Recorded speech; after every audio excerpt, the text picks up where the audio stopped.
nice to meet you at last. Likewise. I got to talk to you on the phone once. Absolutely. And I am intimately aware of what you do on this show because I love it.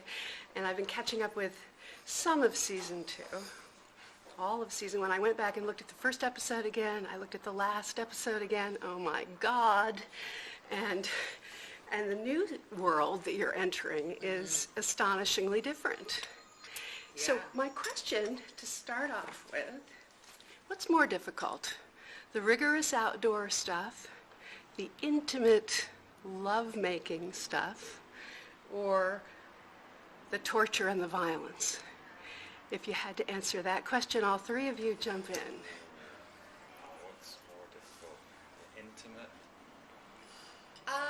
Well, I think each have their own challenges and each have their own, positives as well. I mean, I personally love being outside. I mean, some days it gets quite intense, with the weather and all of that. It can be quite cold, but I kind of relish that. The challenge is just working with us, isn't it? And I think my biggest challenge is these two. Yeah, it's really challenging. Yeah. Are you very much in a man's world with a lot of the time? It's a woman's world. We just let them think it's a man's world. No, it's quite a heavy male cast in a sense, but I run the show, so no, Ron runs the show. No, I mean it's interesting. This season we had a lot more female characters come in, and it's always nice when there's some more women around. But it's good fun. I like being one of the boys. I think it's a good laugh. Yeah, a bit of a tomboy. Mm-hmm. So you are playing a character who has to remain sort of real and true through whatever period you're in, and you have to play a character that's two different people in two different periods. And how do you navigate that timeline and keep it straight and keep it real? Well, it's the same person. Claire is Claire no matter what time she's in. I mean, she obviously, circumstances change and she has to adapt to different rules of society or whatever expectations are of her. But I feel like you can never play the period. You have to play the person, and her core hopes and dreams and desires are the same no matter where she is. It's interesting how in France she was almost under more constraints than she had been in Scotland in the 1700s, and it's always that kind of pressure to be a woman as an ornament was something that I felt as well, because these costumes, as gorgeous as they are, and they're each pieces of couture and they're so beautiful, but you feel very constrained in them, and it's just that's sort of the difficulties. But Claire is Claire no matter where she is. Yeah, I mean, obviously I've got different challenges. I'm playing to different people in different times. As Kat says, I think maybe the secret is to play the situation, the sort of truth of those circumstances, rather than play period or play the kind of the circumstance.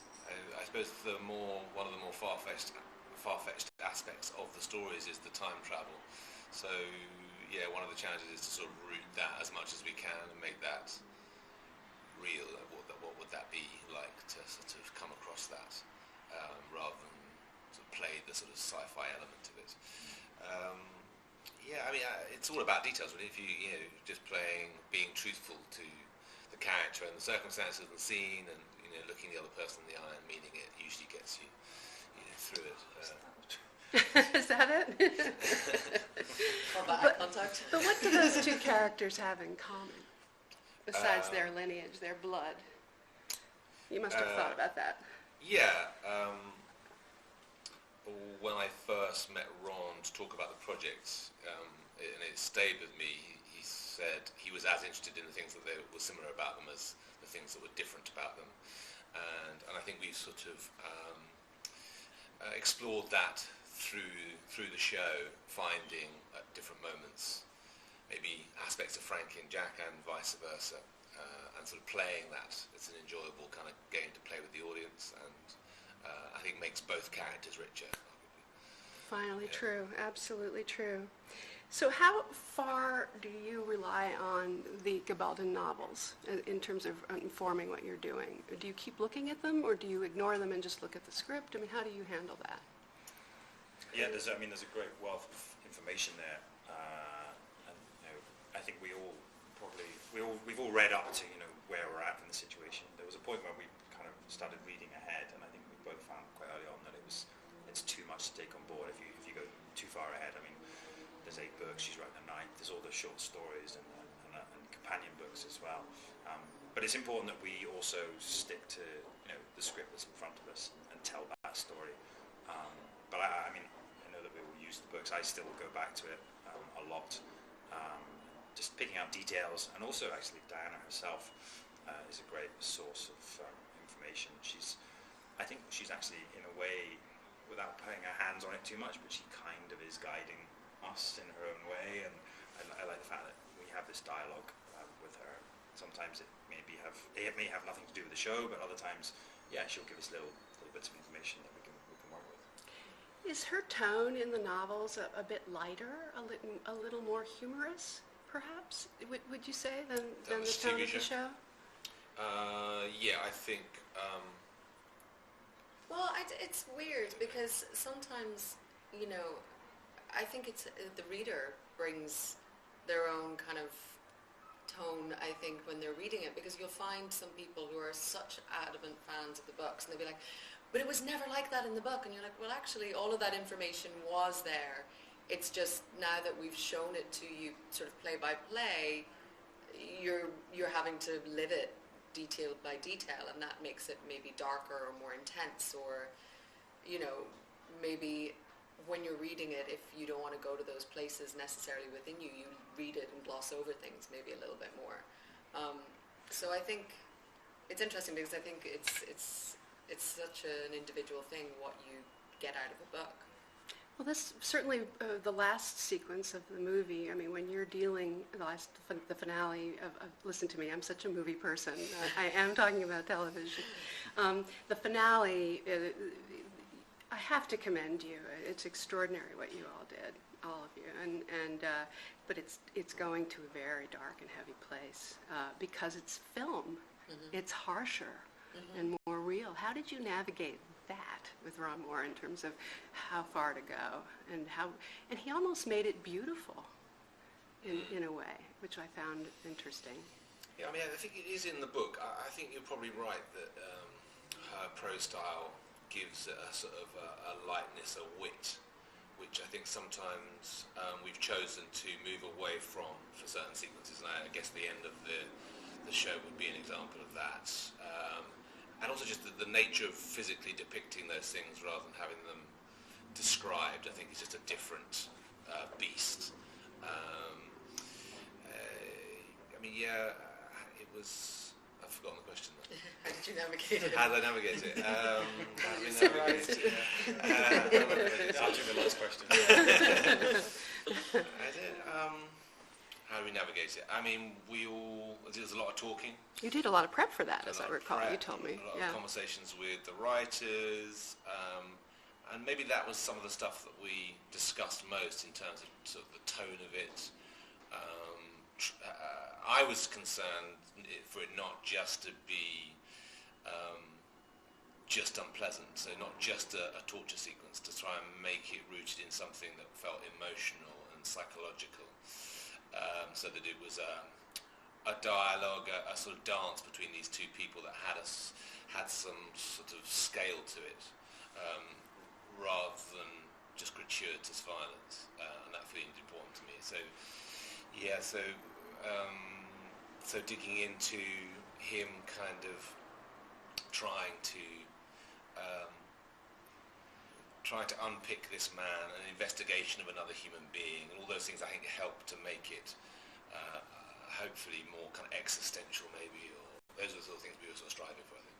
As far as spoilers are concerned, what are we allowed to say about there's a question mark at the end of that about your existence. and then we move into the sort of post-traumatic stress that you all are coping with and in the new season. What are we allowed to talk about here? Ooh, not very much, Very unfortunately. little, yeah. But I think the thing that is important to remember that Blackjack lives in this relationship, whether or not he's alive in life. He's very much present, and he's continuing to poison the sort of core of what they have, their intimacy. And that's sort of a very important plot line in the first few episodes, and we're not allowed to talk about maybe what happens afterwards, but I think that's an important thing to remember. Yeah, and I think we do obviously continue with that storyline, but also there season 2 is that they're on this mission, and that does take over quite significantly of the storyline, and it does somehow play into their relationship quite a lot, and we see their relationship almost implode on itself, I think. But we do hark back to what happened in season 1. It's so hard. We're talking around spoilers here. It's like it's in a book. It's Yeah, like it shouldn't be a spoiler. But Some of us haven't gotten to the end of all the books, but the other thing that I love about this, the time travel aspect and the way that a woman from a relatively modern time it's about the gender roles that everybody plays, and we get to really sort of dig into the power dynamics between men and women among them, and that's, I think, what people are really responding to. And did it heighten your consciousness as you were dealing with some of these things? Oh, very much so. I mean, just having these conversations make you question your own viewpoint on it, and I think that I've made a point of trying to educate myself a little bit more on where we are as women, where we've come from, what the sort of feminist movement has been. I mean, I think you have to sort of become more aware of that, or maybe you don't have to, it just has. But I think the great thing about Claire is that she, coming from the 40s, that was a real time of emancipation for women because of the war. They were sort of sent to work while the men were away fighting, and for Claire, being a nurse on the front lines, I mean, this was a very new role for women, so she feels just an equal. I don't think Claire sees herself as a strong woman. She just sees herself as, a person with an opinion, and she demands her space, and she demands to be heard. And I think that that's a really interesting thing, because we have a great balanced view. I mean, a lot of people talk about sort of female gaze and all of those things, but I also think that, perhaps in a show where you have a central male character, then you have very thinly written women. But here we have a very balanced world. You have this fantastic female character, and then these really complex, deep male characters as well. So you see honest relationships, and hopefully, and you see a balanced viewpoint. Absolutely. I couldn't agree more. Do you all think that the fact that this does have, the material, the historic romance genre, the sci-fi genre, whatever this is, fantasy, and the fact that there is a focus on women, has it made the series been taken less seriously than it might be otherwise by awards voters and such? I thought you were all robbed last time. This is a high-quality show. I mean, everyone involved is doing high-quality work. Yeah, I think sci-fi does have a bad rap for that, doesn't it? It gets slightly sort of ghettoized. But I mean, apart from the time travel, which is obviously, but it's not actually. It doesn't feel like a sci-fi show. But I think it's also hard to categorize. So maybe people get put off by that name. I don't know. I mean, it's hard to know what was in their minds. But I mean, hopefully, just through word of mouth and through the strength of the material, it's getting a bigger audience. And Oh, it's popular. That's not the issue. Yeah. I mean, it's so nice when you do meet people who have come to it sort of not of their own accord, and they're so pleasantly surprised that they got into it. And you meet an awful lot of people like that, and I think that whatever a new show is, there's always some kind of handicap that you have to go out and find your audience, and I think that the quality of our show hopefully will stand to it. And getting those nominations from the Globes, absolutely, that's great for us. Really helped to sort of put us on the map. Recognition, yeah. So, thanks to them. Yeah. The Hollywood Foreign Press Association. What do you know? Well, now you're in Paris, and you cleaned up a good deal, and that red dress. Just for a moment, humor me with the discussion of the red dress. I mean, it was fantastic. I mean, it's such an iconic image from the books, and it's a real fan moment. And I think, Terry relishes getting those moments to really push the boat. And it's 4 foot 2 wide. So it's perhaps not the most easy to maneuver in. There was a lot of sideways walking through doorways, and I felt like I needed my own beeping, like those trucks have when they're reversing, just coming through. You sat down in it at one point, memorably. I mean, you can, but it's I mean, the workmanship that went into it. There's a whole cage underneath, and Terry does her research so fantastically that everything is as it would have been then. And I think that, it has to stand out and pop, and it was a nice moment for the character to sort of play with her femininity, and, they have this quite funny exchange where he's like, what the hell are you wearing? And she's like, well, I helped design it. And, Claire came from a time where there was still rationing with clothes and everything in the 40s, and so I think this is the first time that she has an opportunity to really explore this like feminine kind of playful side, and I don't think that she resides there very long, but I think for those moments it's really fun moment.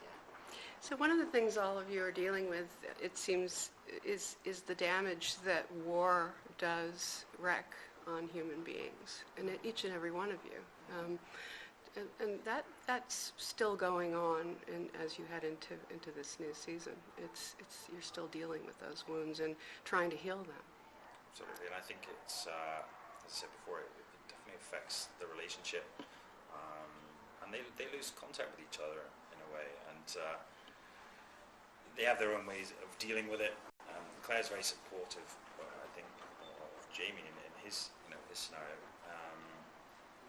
But I think the thing that we said before, the thing that really connects them actually is this new hope that they've got, this new life that's growing inside of her, and I think it's certainly a way that they reconnect and sort of hash it out as well. Well, you do see this theme comes up more and more in season 2, and it is interesting to sort of watch and to explore how relationships survive within these contexts, how family survives, what is life has to go on even in a war zone, and sometimes it's having the luxury of even dealing with it. I mean, last season was very reactionary. It was very much she went from one situation to the next, and there was never really time to allow any of that to be contemplative about any of that, or to allow her to see how she's affected. And this season, I think because they're in one place for an extended period of time, you see both Jamie and Claire having to really deal with the effects of events, and I think it's a really deeper examination of these characters, I think. It was probably a little bit easier not having to run around on horseback in the exterior locations. And do you miss Scotland a bit? I think actually the first half of the season is in Paris, or back in the future.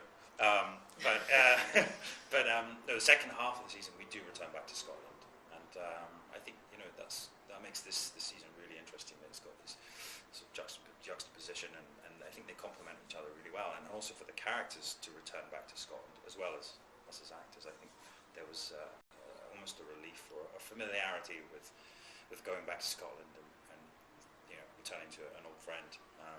And also, the characters, they find some sort of solace and healing property in returning home. Did you talk about war? Because obviously in this season, Jamie and Claire are trying to stop a war happening, trying to change the course of history, and obviously that also then speaks to the fact that a lot of the characters in the piece are all formed by different wars. Obviously Frank by the Second World War, and Jack by the Jacobite Rebellion, and Jamie by Jacobite. Yeah. So it's a lot of post-traumatic stress that's Yeah. affecting these people. Yeah. Because how did Black Jack get to be who he is if war didn't make him that way? Yeah, I mean, that's definitely how I approached it. I wanted him to be a product of what he'd been through rather than just born like that. So, so I tried to root it so much in, what that, it was what that period was like, and it was a really, really brutal sort of insurgency war, and that seemed, so those, how war forms people is a big theme within the piece, I think. So finally, in order for this to work, the three of you have to be evenly matched, able to hold up against each other, duke it out evenly. And I that's in the casting a little bit, but it seems to work. If you weren't, it wouldn't work. Yeah. I think we are You're all- willing to give each other serious grief, is what Yeah. I'm trying to I ask think you. those are the scenes that we enjoy the most. I think Yeah. whenever we get to Yeah. really tear tongues out of each other, Yeah. I think that it's you get the exposition, but then when you get the scenes that are really character driven and and high stakes, I think that we all really embrace that and enjoy. It's nice to bounce off. And I am very forgiving when the boys bruise me and hurt me. So. Cheers. Yeah. Was Yeah, there a that's scene amazing. where you really smacked her one? Oh, I came away from sometimes. one particular scene Sometimes I with was many cuts less and than bruises. coordinated, yeah. But I think you have to. I think all of us share a similar approach to acting in the way that I think we all Want to go there a bit. want to go Yeah. there and believe that there's no point in doing it unless you do it truthfully. And I think that, it wouldn't work otherwise. Yeah. The better, the better. Also great is that we all. Just going to answer the last question.